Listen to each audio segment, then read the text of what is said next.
Hey there, my name's Mike Dixon. Welcome back to the channel. And before I go on, I want to just say that thank you for all returning subscribers. If you're new, I've noticed quite a bit of uptick in people who are not subscribers checking out some of my videos. First off, thank you. I just want to take a moment and say thank you. But yet, care to subscribe to the channel, hit that notification bell for all the videos that I try to upload. I'm trying to get really hard to do at least once a week basis. So today's subject, as it says in the title, is iPhone SE 2020 second gen, however you want to call it.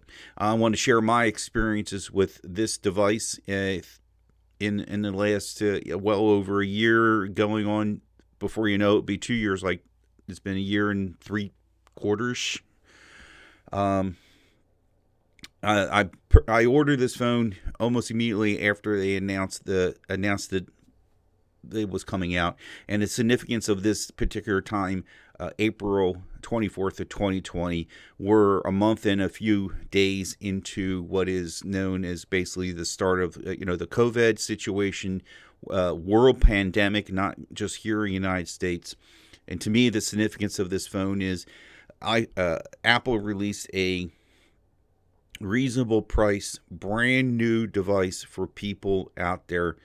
Granted, 64 gigs. We can get into the comments about all the things about this phone. 64 gigs base storage.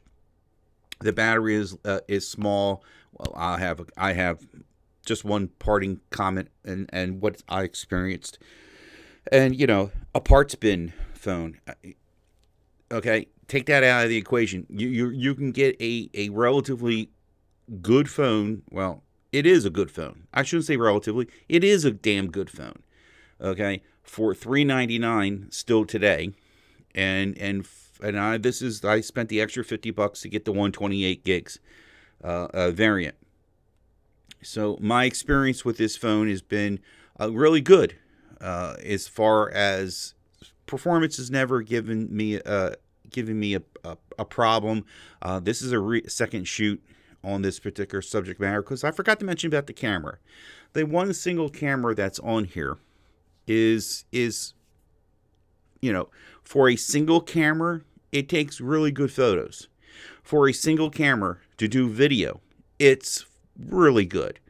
Okay, there were times I shot video and made audio, like B-roll audio, using this very phone. I use a lavalier mic and an app in here to help me kind of cut it up, and it really worked well. And I know it's something I can always turn to if I wanted to go back and start using that again. Day-to-day performance has never been an issue. It is not a dig against the phone. It's small. It's too small for me. I need a phone, well, what the Z Flip unfolds to. Or here's the Pixel 6, okay?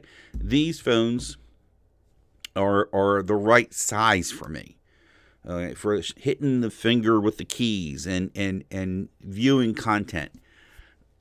But the trade-off with this phone, here, I'll just see if I can do this. Pixel 6, look how, talk about a big boy. This is like the Kevin Hart here, and I saw a picture of Shaq. Okay, so we got Kevin Hart, we got Shaq. Okay, all right, nothing against Kevin Hart, but he's a short guy. All right, so but the thing is, I could put Kevin Hart in my back pocket and don't feel like he's poking my ass, in plain English. I can put him in any kind of whatever I'm wearing, snug fitting jeans, work pants, whatever. It's fine. But then when it's time to hit the old keyboard on here, did it come up? Oh, anyway, the keyboard's just too damn small. I had to take Gboard off because I don't know what the hell they did to Gboard, but I think Apple did something and it made it's not usable. But the device as a whole works very well. I've mentioned about this device in the past. This is like the other half of my going to work setup. This is in my pocket. I have Telegram on this. I have Telegram on my S10. So I have Outlook for email for work. It does really nice with. It plays well with Microsoft stuff, and we use a lot of Excel spreadsheets. I could not say the word right. They use them too much. They use them a lot of work, and it really plays well with it.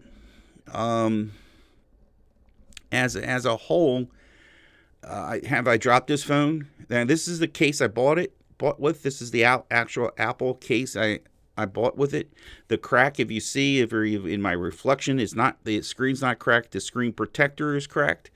It's a tough little phone. I've dropped it on occasions. Luckily, just on stones and not directly face down, but or dropped it somewhere else. It wasn't a face down drop. So I never got no chips, no breaks, no nothing. The case held up. It did what it's supposed to do. But day to day, it could be a phone if I had to get rid of, one of those scenarios that I always talk about. Yes, as much as how small it is, I know I can rely on it. I have to take a breath here and say, we're getting back to the battery. The only thing about this is people talked about the battery, and there is some truth in that saying about the battery. And I'm down. I just happened to, in my previous shoot, at 92%. And for a phone that I don't use a lot, for battery health at 92% at this particular life it's in, I'm not feeling it. I'm a little concerned. It seems to me of lately, maybe in the last month or two, as soon as it hits 50%, it really starts falling off. It really starts falling down quickly. Now, I'm at 28%. Earlier, I was at like 32, and that was probably like an hour ago. Now, I did a few things with it, and it's going. Can I recommend this phone? Yes. Fingerprint sensor. You know that thing? When you have to wear a mask? Everybody talked about it. It's the darn truth. That's a lifesaver. I use it for Apple Pay. I use it to open up the phone. I prefer to open up the phone using a fingerprint sensor of some kind, a physical one, compared to that thing. Or, look, here, fingerprint sensor on this. Yay. Okay. But there's no but. It's a recommend. It's for somebody who is either in the Apple ecosystem, which I have numerously told people who had this phone prior. This is basically an iPhone 8, iPhone 7, and they're not digging the newness of the new phone. Maybe this is the way to go.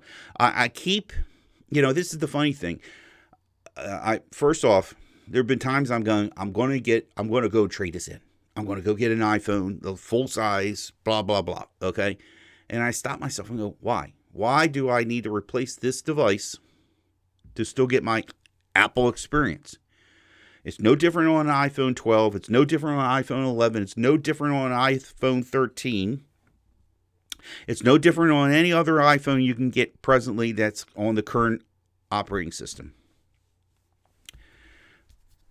But you get two different experiences with these phones. So why go spend the money, the hassle, worrying about the trade-in, have to mail it in, worry about selling, all that stuff? I'll just keep it. I keep an iPhone for my various people, family, friends, and work. And work is when I'm having that conversation with a customer, and where you're getting at a point, okay, what's your phone number? Or vice versa, and I say, hey, just asking, being we're exchanging pictures and data or whatever the case of this stuff, do you have an iPhone? And if it's yes, I give them that number. If they're on Android, I give them the one that has the S10. I've had already one experience just recently. My wife's cousin wanted to send my wife, who's on Android, I guess it was a fairly long video. Couldn't do it. I said, Joe, send it to me. Boop. No problems. So for those reasons alone, I'm keeping an iPhone around in the house. That's about it. It is a buy. It is reasonably almost darn near free or $50. I've seen it on other sites. I think I saw Metro had it for like $50 with a port in, I believe. I know of Lady Red, if you see this video, chime in the comments. What's the deals on iPhone SE going on in the world of cricket? So that's about it. It's right now. It's a hard. I know the new phone's coming out, and supposedly, let me rephrase. Supposedly, a new SE is coming out. Would I be tempted to get that one? We'll find out. We'll find out in the spring when it's due to, air quotes, come out, and we'll be talking about it. I just wanted to show you, like, this case that I bought. This case here has, and I said I've dropped this phone. Okay, and there's nothing. This case, whatever it would cost me, which still felt was a little bit ridiculous in price, but yet it's not bulky, but it does what it needs to do. It does protect the phone, and it makes it easy to stick it in the pocket and go, and not have you think that there's a small brick in your pocket. Anyway, I'm Mike Dixon. This is my channel. You like today's video, give it a thumbs up. And that's about it. I will see you soon in the next video and the countdown. I'm looking at 3, 2, 1.